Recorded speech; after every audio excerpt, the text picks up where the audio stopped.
Well, good afternoon. I want to thank you for being here today, where we're going to recognize the official passage of the 49th Amendment to the State of Iowa Constitution, which is housed right here in this office. The original document was written in 1857. It is still one of the shortest constitutions in the country. When we write things, we write it right. That's it, right? Write it right? On November 8th, Iowans voted overwhelmingly to amend the Constitution, enshrining in it the right to bear arms. In fact, 65% of Iowans supported the adoption.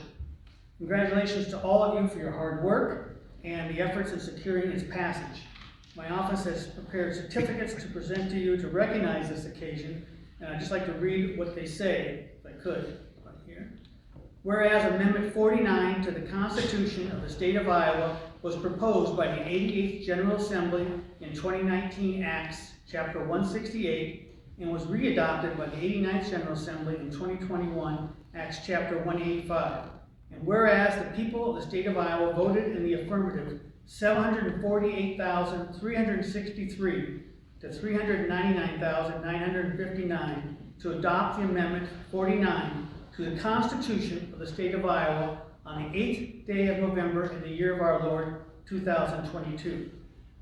Now, therefore, I, Paul Pate, Secretary of State of Iowa, and the State Board of Canvassers do hereby certify the following amendment to the Constitution of the State of Iowa be adopted. And just a recap for those of you who don't have a chance, and maybe you have your glasses with you to read the fine print.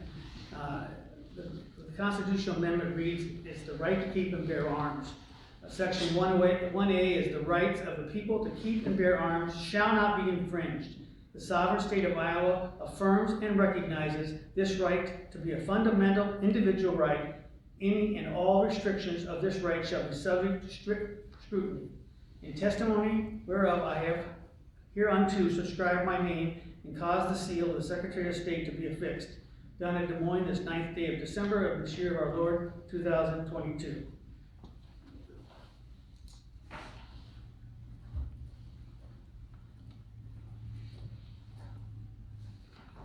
Present the first copy.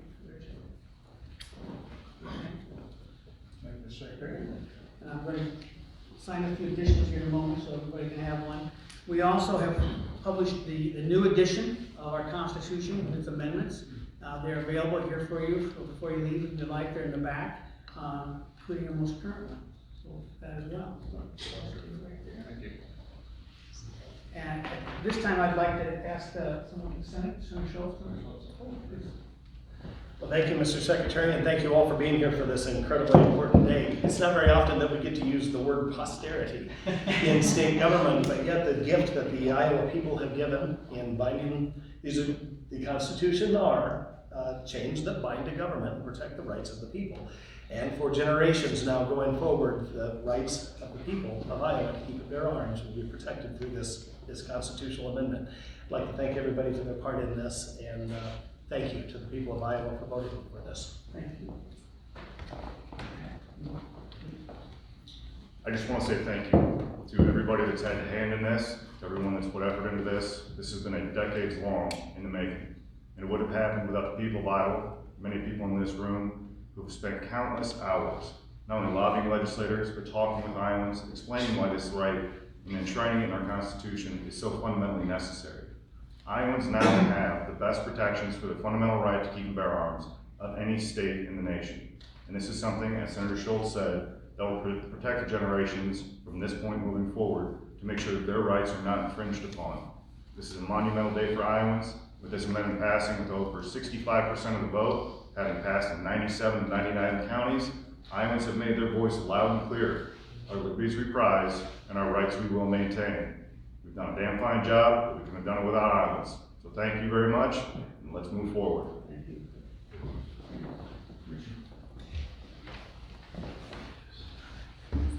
Thank you, Secretary. This is indeed an honor and privilege to receive this certificate on behalf of the Iowa Firearms Coalition. All our members, the leadership, past and present. Today's a culmination of many years of effort, as the Senator and the Representative said. The Iowa Firearms Coalition is an all-volunteer organization that was formed after our predecessor group, Iowa Carry, and achieved its goal of seeing Iowa established a proper shall issue system of weapons permits. IFC's intent is to ensure that state and local government in Iowa properly recognize, protect, and respect our fundamental right to keep and bear arms. IFC's truly a civil rights organization.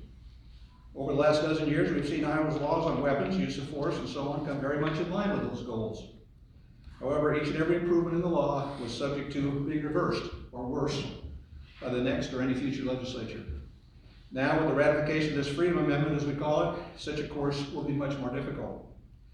By their overwhelmingly positive vote on this amendment, Iowans have finally corrected a too long neglected flaw in our Constitution. Now only 5 states remain, California, New York, New Jersey, Maryland, and our neighbor Minnesota, that fail to recognize and protect the right to keep and bear arms. At least 4 of those states seem to be in a perpetual contest to see which can come up with the latest and most innovative ways to squelch that natural right. It's not a club in which Iowa should have remained so long. As this project has taken so many years, there are far too many people involved to be able to thank them all individually. However, I would like to try, especially for those present. But going way back, I'd like to thank former speakers Craig Paulson, Lynn Upmeyer, and their members who were all there at the beginning. As somebody else I will mention later. Former House Majority Leader Chris Hagenow, Congressman Zach Nunn, who moved this amendment forward as chair of the House Judiciary Committee, and then later as a member of the Senate Judiciary Committee. Our allies at the NRA, of which there are numerous representatives in various capacities here. IFC Chair John McLaughlin, IFC President Dave Funk, IFC member Josh Scheinblum and his team at 5 Seasons Media, who were, their help was invaluable during this campaign over the last year and a half or so. Secretary of State Paul Pate and members of your office, Majority Leader Jack Whitberg and Speaker Grassley, Senator Brad Zahn, Senate President-elect, congratulations, Amy Sinclair, Representative Steve Holt, and Senator Jason Schultz, who led on this amendment in their respective chambers. And thanks also to Governor Kim Reynolds and Attorney General-elect Brenna Byrd, who campaigned for the Freedom Amendment throughout the state. And finally, House Majority Leader Matt Winchell, who's been there since the beginning, an invaluable ally and prime mover of this and much other good stuff for the people of Iowa. And finally, to the people of Iowa, thank you. One last presentation here. This is the official, unofficial certificate of election that I'd like to present to you for your organization to symbolize. And the governor will be signing this as soon as we get her back here on Monday. So we just want to again recognize everybody who worked very hard on this amendment, and also recognize for those outside this Capitol dome that the process works. The Constitution of our state is the law of the land, and the fact that it is not an easy thing to change, but the fact that Iowans have spoke out, and the fact that so many people have stepped up to make sure their voice is heard, I think speaks very well for our state. So again, thank everybody, and appreciate you coming in and spending some time with us. Please enjoy the cookies and visit with our good friends. It's been a long time. Thank you very much.